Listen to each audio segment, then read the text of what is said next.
लोकसभा निवडणुकीत सोलापूरसह महाराष्ट्र अनेक ठिकाणी भाजपला उमेदवार भेटत नाहीत। काही भाजपचे बाणगुळ, भाजपच्या तुकड्यावर जगणारी भुंकणारी कुत्रे, नेते मंडळी उद्धव ठाकरेंना शिल्लक सेना म्हणून हिनवत होते। भाजप महाराष्ट्रातून हद्दपार होत असताना दिसत आहे। भाजपने आता आत्मपरीक्षण करण्याची गरज आहे। ज्या पद्धतीनं जोगवा मागितला जातो त्या पद्धतीनं दारोदारी जाऊन भाजप उमेदवाराची भीक मागण्याचं काम चालू केलं आहे। त्यामुळे भाजप महाराष्ट्र शिल्लक राहिली नाही। केंद्रीय मंत्री नारायण राणे यांच्यासह नितेश राणे यांची डेट संपलेली आहे। कचऱ्याच्या डब्यात त्यांना जमा करण्याची वेळ आलेली आहे। भाजपानं त्यांना वापरून त्यांना चक्काचूर केला आहे। ते आता बिनकामाचे राहिले आहेत। भाजपाने राणे कुटुंबियांना उमेदवारी दिली तर डिपॉझिट जप्त होईल म्हणून भाजपानं अगोदरच रान ओळखून घेऊन बाजूला केले आहे। घोडा आणि मैदान जवळच आहे। नितेश राणे, लवकरच तुला कळेल कोण आत जाणार आणि कोण बाहेर जाणार। लोकसभा निवडणुकीत भाजपची सत्ता जाणार आहे। भाजप या देशातून तडीपार होणार आहे। महाविकास आघाडी सरकार आल्यानंतर तुझ्यासारखे भुंकणारी कुत्र्यासह भ्रष्ट धोकेबाज जेलमध्ये घातल्याशिवाय महाविकास आघाडीचे नेते गप्प बसणार नाहीत।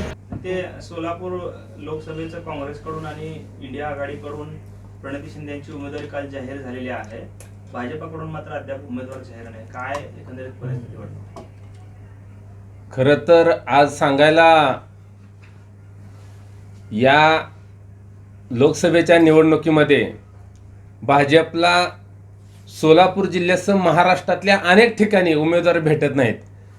काय भाजपचे बांडगोळे, तुकड्यावर भाजपच्या जगणारे भुकणारी काय नेते मंडळी उद्धव साहेबांना शिल्लक सेना म्हणून असे हिनवत होते। परंतु आज शिल्लक सेना हे भाजप महाराष्ट्रातून हद्दपार होताना दिसत आहे। हे भाजपनं आता आत्मपरीक्षण करण्याची गरज आहे। कारण भाजपला शिवसेना, उद्धव बाळासाहेब ठाकरे पक्षाचे उमेदवार सगळे जाहीर झालेले आहेत आणि भाजपला अजून उमेदवार देखील मिळत नाही। भाजप जोगवा ज्या पद्धतीनं मागितला जातो त्या पद्धतीनं दारोदारी जाऊन उमेदवाराची भीक मागण्याचं काम भाजपचं चालू आहे। भाजपला सध्या उमेदवार मिळत नाही, त्याच्यामुळं भाजप महाराष्ट्रात शिल्लक राहिले का नाही त्यांनी आता आत्मपरीक्षण करण्याची गरज आहे। नितेश राणेंचा आरोप आहे की लिकर स्कॅम जो दिल्लीत झाला त्याचा आणि उद्धव ठाकरेंचा काय संबंध आहे। अरविंद केजरीवाल यांची भेट देखील त्यांनी घेतली होती, त्यामुळे लिकर स्कॅमचा आणि मातोश्रीचा काय संबंध असं ते विचारतात, त्यांना काय उत्तर असणार? मुळामध्ये ही प्रश्न विचारायचा अधिकारी या दारुड्या नितेश राणेला अजिबात नाही। कारण नितेश राणेसह त्याचं संपूर्ण कुटुंब नशामध्ये डुबलेलं आहे। त्याच्यामुळं वेळोवेळी यांनी चुकीच्या पद्धतीनं कायद्याचा गैरवापर करून, पदाचा गैरवापर करून अनेक घोटाळे केलेले आहेत। हे नशेमध्ये दारू पिऊन, गांजा पिऊन, आपू चरस मारून ही अशा पद्धतीनं बोलत आहे। याला बिलकुल अधिकार नाही। उद्धव साहेब सुसंस्कृत आणि सरळ मार्गी माणूस आहेत, त्याच्यामुळे उद्धव साहेबांवरती बोलायचा नितेश राणेला बिलकुल देखील अधिकार नाही। लवकरच कळेल की भ्रष्टाचारी कोण आहेत। सरकार भाजपचं गेल्यानंतर ज्यावेळेस महाविकास आघाडीचे सरकार येईल त्यावेळेस ह्या कोकणातल्या कोंबड्यापासूनच सुरुवात होईल। जेलमध्ये टाकायचं काम हे तिथूनच होईल।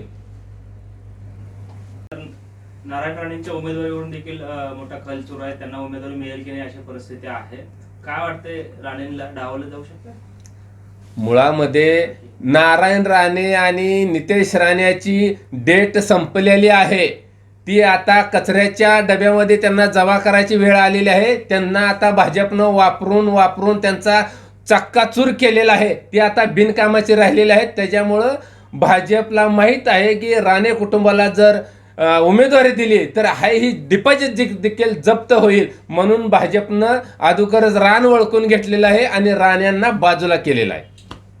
दिल्लीचे मुख्यमंत्री अरविंद केजरीवाल यांना काल ईडीने अटक केली आहे। त्यानंतर नितेश राणे यांनी ट्विट केलेलं आहे, आज मफलरवाला अंदर गया, जल्दी ही गले का पट्टावाला भी अंदर जाएगा असं म्हणत उद्धव ठाकरेंना कुठे डिवसण्याचा प्रयत्न दिसतोय। काय नेमकं त्यांना उत्तर असणार? घोडा आणि मैदान जवळच आहे नितेश राणे, लवकरच तुला कळेल कोण आत जाणार आणि कोण बाहेर जाणार। लोकसभेमध्ये देखील भाजपची सत्ता जाणार आहे। भाजप ह्या देशातून तडीपार होणार आहे आणि लवकरच महाविकास आघाडीचं सरकार आल्यानंतर तुझ्यासारखी भुकणारे कुत्र्यास सगळेच भ्रष्ट धोकेबाज या सर्वांनाच जेलमध्ये घातल्याशिवाय महाविकास आघाडीचे नेते मंडळी गप्प बसणार आहेत आणि त्याच्यातला पहिला नंबर ही नितेश राणेचा आणि नारायण राणेचा लागेल.